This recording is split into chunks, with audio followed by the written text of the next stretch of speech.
चर्चा करेंगे अगले वर्ष 1970 की। म्यांमार के इतिहास में 1970 का वर्ष दो महत्वपूर्ण घटनाओं के लिए प्रसिद्ध है। 1970 के वर्ष में बाबा रांची में रहा करते थे और उस समय उस वर्ष को उन्होंने सेमिनार वर्ष के रूप में घोषित किया।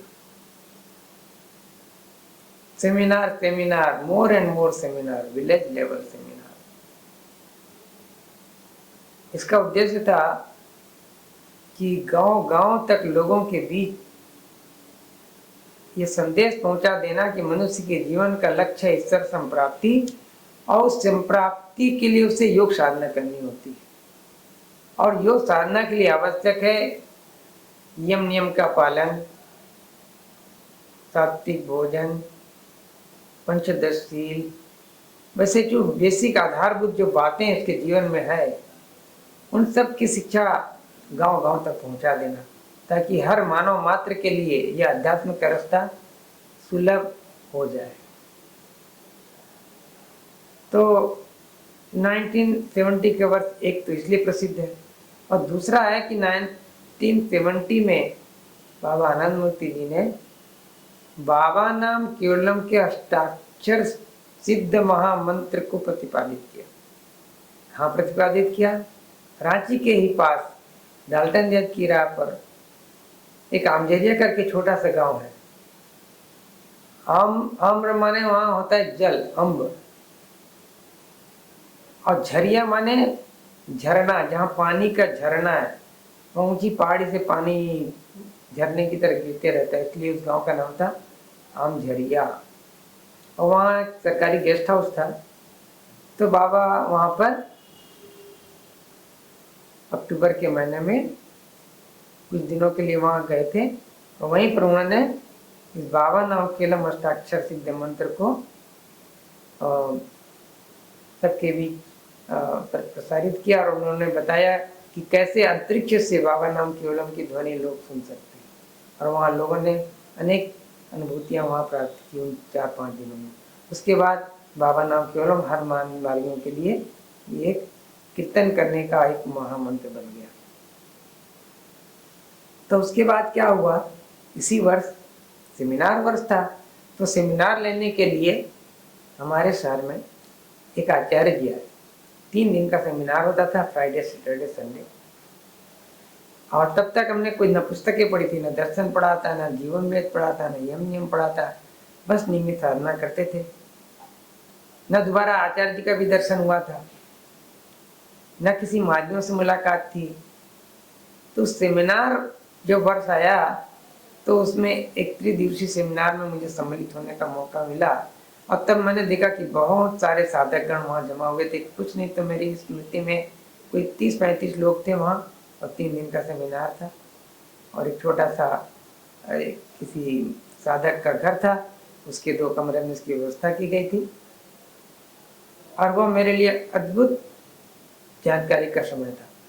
उस सेमिनार में हमें पता चला कि सृष्टि चक्र क्या है, कैसे विश्व ब्रह्मांड की उत्पत्ति हुई है, कैसे पंचतत्व का निर्माण हुआ है, कैसे भूमामन से अणुमन का निर्माण होता है, उत्पत्ति होती है, कैसे अणुमन विकसित होकर के अपनी चेतना को बढ़ाते बढ़ाते मनुष्य के रूप में आता है, और कैसे वही मनुष्य साधना के द्वारा क्रम से आगे बढ़ते बढ़ते अपने मानसिक आध्यात्मिक अनुशीलन के माध्यम से अपने जीवन के चरम लक्ष्य उस परम चैतन्य सत्ता में मिलकर एकाकार हो जाता है और अपनी जीवन यात्रा पूरी करता है।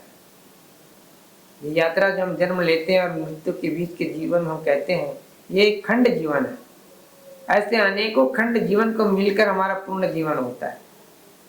हमारा खंड जीवन की शुरुआत होती है अमीबा के उस सेल से, और उस खंड जीवन की समाप्ति होती है उस परम पुरुष परमात्मा में समाहित होकर के। और ये सारे जन्मों का नाम है के बीच का समय जो है वही है हमारा पूर्ण जीवन, और उस मृत्यु को ही कहते हैं महामृत्यु। हर मनुष्य को उस महामृत्यु का इंतजार है, जिसके बाद फिर दोबारा जन्म नहीं होता। तो ये सारी बातें उस सेमिनार में मिली। कर्म विज्ञान क्या है, कर्म कितने प्रकार के हैं, भक्ति क्या है, ज्ञान क्या है, अनेक बातें सुनने समझने को मिली और साथ ही साथ मिलता था बाबा नाम केवलम का कीर्तन, ढोल मृदंग भाव के साथ। अद्भुत आनंद था 3 दिनों का। और इस प्रकार 70 का वर्ष में मैंने सेमिनार में कीर्तन पाया। अब कीर्तन ईयर की एक और विशेषता मेरे साथ घटी। मुझे अपार विश्वास हो गया था, अटूट विश्वास कि बाबा नाम केवलम में अपार शक्ति है। परंतु मैं 18-17 साल का बालक, पर विश्वास मेरा अटूट था और मैं चाहता था सेमिनार के बाद हाँ गांव गांव में जाके लोगों को अपने धर्म पथ पर ले जाने के लिए मैं उन्हें प्रेरणा दूंगा। अब आप सोच सकते हो कि कोई बुजुर्ग से सुनेगा और 17 साल के बालक को कौन सुनेगा अध्यात्म की बात। पर मेरे कुछ मित्र थे, उनको लेकर हम आसपास के गांव में जाया करते थे, छोटा सा प्रयास करते थे। एक दिन मैं अपने मित्र के साथ, उनका नाम था ऋषि कुमार चौबे, मैं उनके पास जाता था और संध्या वेला मिलने जाते थे। तो एक दिन उनके घर पर बैठा था, उसके पड़ोस के घर में परिवार में एक बुजुर्ग व्यक्ति थे जो घर के मतलब परिवार के संचालक थे। वो बहुत बीमार थे, वे जिला अस्पताल में एडमिट थे कुछ दिनों से और डॉक्टर ने उनको जवाब दे दिया था कि अब ये बच नहीं सकता, आप इसे ले जा सकते हैं, अब ये तो इनके शरीर अंतिम कुछ दिन है, आप चाहें तो अभी ले जा सकते हैं। तो व्यक्ति दुखी होकर के हमारे पड़ोस, मेरे मित्र थे उनके यहाँ पर आए थे, उनके पड़ोसी थे, तो उनको पता था कि हम बालक लोग कुछ कुछ जोक साधना करते हैं। तो उन्होंने मेरे मित्र से कहा, उसकी भी दीक्षा हो चुकी थी तब तक, तो कि ऐसा ऐसा आप तुम लोग कुछ कर सकते हो क्या, जादू मंत्र वगैरह, देखो ना हमारे पापा बहुत बीमार हैं। तो मेरा मित्र चुप रहा और मुझे बहुत विश्वास था। बोला हाँ बिल्कुल तुम्हारे पापा जो है ठीक हो जाएंगे, तुम एक काम करो।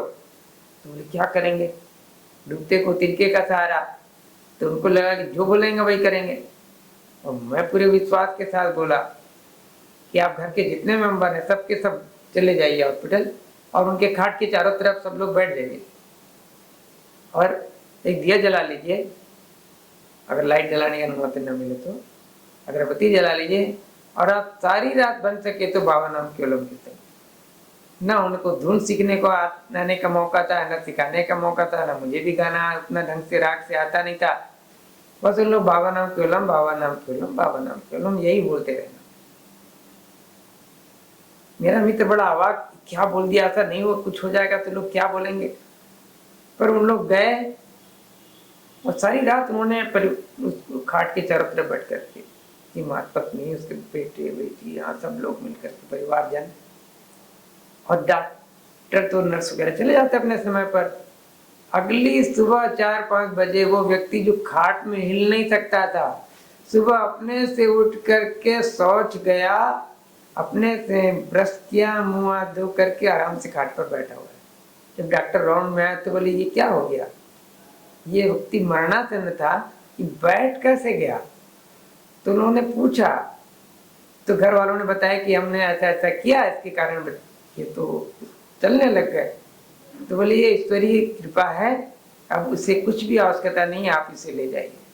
और उसके बाद वो व्यक्ति घर आ गए, सारे परिवार खुश हो गया, हम लोग की खुशी के पास सीमा नहीं थी और हमें विश्वास हो गया कि बाबा नाम केवलम में एक अद्भुत शक्ति है। यदि कोई समर्पण के साथ, बाबा का नाम केवलम का अर्थ क्या है, ये एक प्रासंगिक हो जाता है जानना। बाबा का अर्थ यहाँ पर है परम पिता परमेश्वर। बाबा को संस्कृत में पिता, बप्र बप्पा से आया है शब्द बाबा, तो जो सबसे प्रिय है उसे बाबा कह सकते हैं। मनुष्य के लिए कौन प्रिय होता है, कभी धन, कभी माता पिता संतान, परंतु असली प्रिय होने चाहिए परमात्मा परम पुरुष। तो बाबा का नाम केवल केवल उसी परम पिता परमेश्वर का नाम ही मेरे लिए एकमात्र आश्रय है। मैं उनके आश्रय पर आया हूं, उनकी शरणागत हूं।